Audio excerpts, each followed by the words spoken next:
Les mots « je suis » sont un projecteur qui met en lumière les aspects de vous-même que vous souhaitez illuminer. Ces deux mots sont un portail vers une transformation profonde. « Je suis fort », dit l'homme en se regardant dans le miroir, tandis que sa nouvelle identité l'incite à aller soulever des poids à la salle de sport. « Je suis talentueuse, compétente, persévérante », dit la femme en prenant son café avant de se rendre au travail, franchissant ainsi une étape de plus vers cette promotion tant convoitée. Une de mes idées préférées est que les gens agissent en accord avec l'image qu'ils ont d'eux-mêmes. Mais cette puissance est un outil, et comme tous les outils, elle peut être utilisée pour construire ou pour détruire. Les mots « je suis » peuvent également devenir une prison, maintenant le statu quo. Vous voyez ce que je veux dire. Je ne suis pas du matin, je ne suis pas athlétique, je ne suis pas rapide, je ne suis pas comme ces gens financièrement à l'aise, ils sont différents. Utilisés de cette manière, ces mots deviennent une condamnation, car nous agissons toujours en cohérence avec la perception que nous avons de nous-mêmes. Si vous êtes nouveau, n'oubliez pas de s'abonner à la chaîne pour plus de contenu et restez jusqu'à la fin pour plus conseils sur motivation. Au début, ces concepts peuvent sembler un peu abstraits, presque mystiques. Mais en y réfléchissant de manière pratique, on réalise que se concentrer sur des choses positives nous rappelle simplement qu'elles sont possibles. Que ce soit un bateau, une maison de rêve, l'amour de votre vie ou un corps en forme, ces objectifs ne sont pas hors de portée. Ils sont atteignables pour vous. Et lorsque vous commencez à croire en ces possibilités, vos actions s'alignent avec ces nouvelles attentes et vous les concrétisez. En fin de compte, les gens n'acquièrent que ce qu'ils croient être possible. C'est pourquoi un changement d'état d'esprit peut résoudre de nombreux manques dans nos vies. Vous ne sortez pas de chez vous si vous ne croyez pas qu'il y a quelque chose de valable à y trouver. Et c'est là que les mots « je suis » prennent toute leur importance. Ils sont un billet de permission, de vous à vous, pour devenir la personne que vous souhaitez vraiment être, pour créer le changement que vous voulez voir autour de vous. L'idée n'est pas de se mentir à soi-même, mais de se fixer un objectif. Dire « je suis une personne en bonne santé » est bien plus efficace que de dire « je suis un paresseux, mais j'essaie ». Vous agirez en accord avec l'image que vous avez de vous-même. Soyez donc très attentif aux mots que vous placez après « je suis ». Ils sont précieux. Ils sont les gardiens de votre destinée. Vous êtes en route vers un voyage extraordinaire. Vous êtes heureux, en bonne santé, talentueux, aimable et reconnaissant. Qu'en est-il de vous ? C'est dans les moments difficiles que nous découvrons notre véritable potentiel. Lorsqu'on est dos au mur, on est contraint de devenir plus fort. En repensant à 2024, lorsque j'arpentais les rues de Boston après avoir quitté mon emploi sans vraiment savoir où j'allais, je me rends compte que c'était dans cette incertitude que j'ai trouvé ma voie. À l'époque, je ne connaissais rien du monde des médias, de la vidéo, de l'audio ou de la gestion d'une entreprise. Mais c'est justement cette ignorance qui rendait tout si complexe et écrasant. J'ai appris que l'échec fait partie du processus. Lorsque vous sortez de votre zone de confort, vous vous exposez au risque, mais c'est là que vous trouvez la croissance. Ce que j'ai découvert, c'est que nous n'obtenons ce que nous voulons que lorsque nous acceptons de traverser les difficultés. C'est dans ces moments de peur et de doute que le chemin se révèle. Chaque fois que je ressentais cette peur, je savais que quelque chose de nouveau, de plus grand, m'attendait.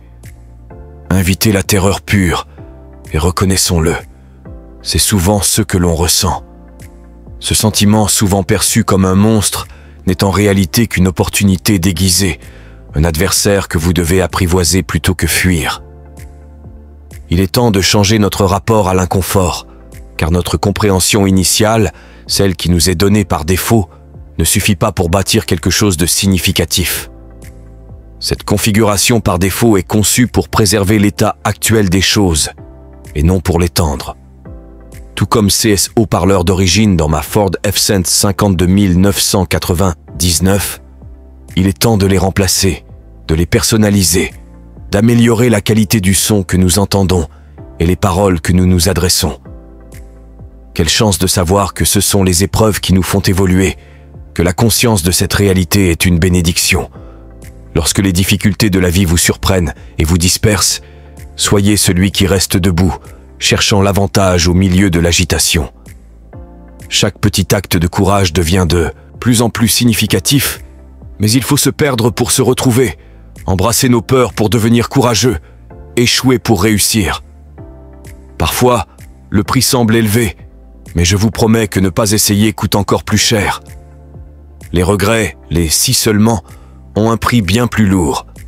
Peut-être que pour vous, il ne s'agit pas d'une chaîne YouTube ou d'une carrière de conférencier, mais de quelque chose de totalement différent.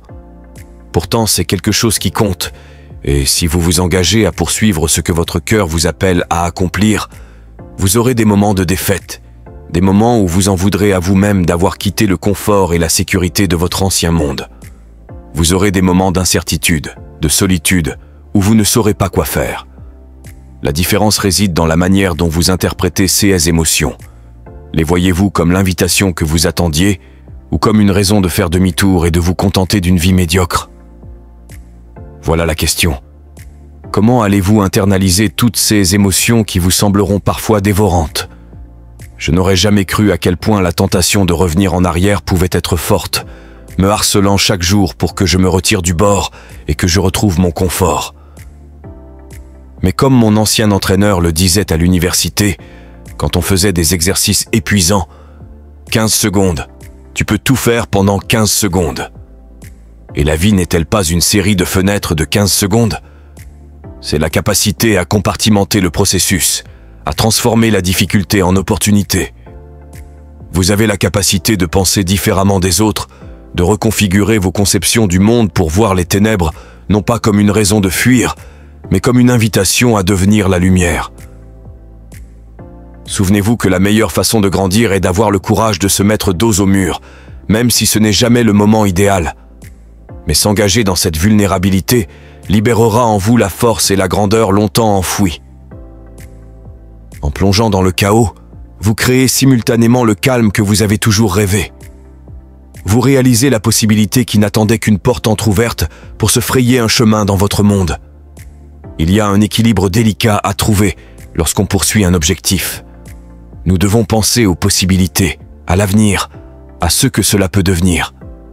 Les objectifs sont impactants parce qu'ils vous permettent de créer quelque chose de significatif là où cela n'existe pas encore.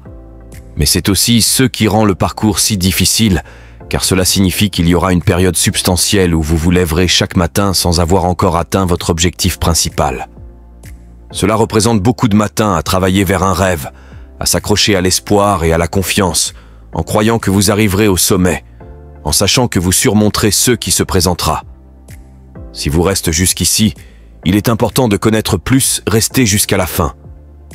Et même si demain peut contenir le trésor que nous cherchons désespérément, n'oublions pas les nombreuses étapes qui ont précédé aujourd'hui, la persévérance, le courage, la confiance en soi. Vous ne seriez pas là où vous êtes maintenant sans la plateforme que vous avez construite au fil du temps, et c'est une réalisation qui ne doit jamais être sous-estimée. Lorsque vos yeux sont uniquement fixés sur ce que vous n'avez pas encore acquis, sur ce que vous n'avez pas encore créé, vous minimisez votre propre élan. L'état d'esprit est le commencement et la fin de toute entreprise. Si vous vous sentez comme un gagnant, vous gagnerez, d'une manière ou d'une autre. Ainsi, il est tout aussi important de construire et de travailler vers le prochain jalon que de reconnaître et de se sentir bien à propos des jalons d'hier. Ces petites victoires se sont inscrites en vous. Elles vous ont construit et continueront à vous pousser vers de plus grandes choses. Elles sont votre preuve, votre réassurance que vous trouverez un moyen, et c'est votre identité.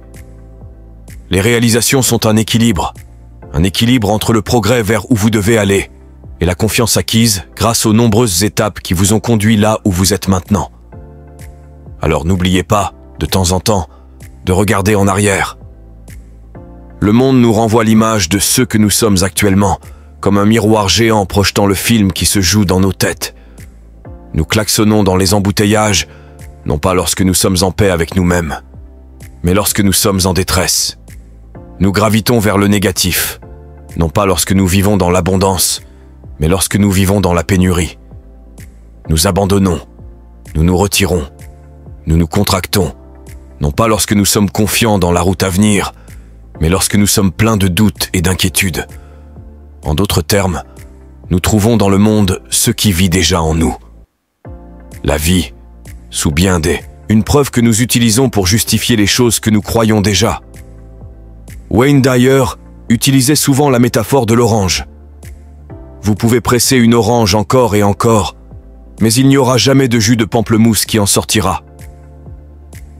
Non, le jus de pamplemousse ne vit pas dans l'orange. Vous ne pouvez trouver à l'extérieur que ce qui vit à l'intérieur. Vous ne pouvez extraire d'une orange que du jus d'orange. Récemment, un bon ami m'a dit qu'il aimerait changer sa situation financière. Ce à quoi j'ai répondu « Parfait, tu le peux sans aucun doute. Comme pour toute chose, cela demandera du travail, de la planification et une restructuration, mais tu le peux sans aucun doute. » Sa réponse fut « Oui, c'est ce que disent tous les gens motivants. » D'accord mon gars, te voilà maintenant un exemple dans un épisode de podcast. Pourquoi ? Parce que vous voulez que les gens autour de vous réalisent combien il est possible pour eux de faire des choses. Ce n'est pas de la sorcellerie de croire que quelque chose de mieux est possible. En fait, si l'on ne croit pas que c'est possible, on s'ancre au sol, du moins en ce qui concerne cette poursuite particulière. Avouons-le, vous ne commencez pas des voyages que vous croyez impossibles. Nous ne nous permettons pas de faire cela. Alors, ne pas croire en un résultat et pourtant le souhaiter, c'est essentiellement notre métaphore de l'orange, n'est-ce pas? On ne peut pas extraire la liberté financière d'un état d'esprit qui ne voit que des contraintes financières. Croire que c'est possible, c'est commencer le voyage. Il y a tellement de pragmatisme dans la croissance.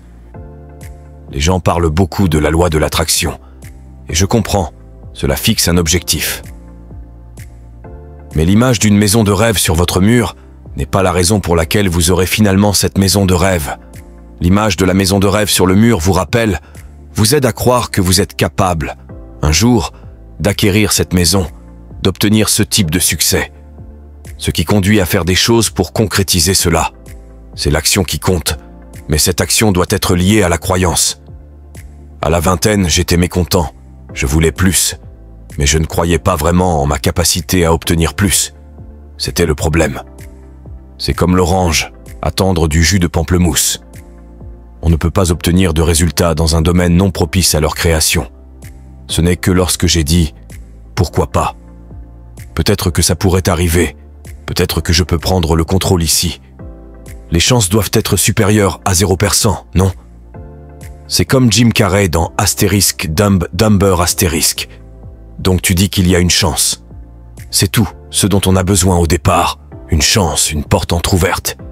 Au début, je devais simplement me convaincre que quelques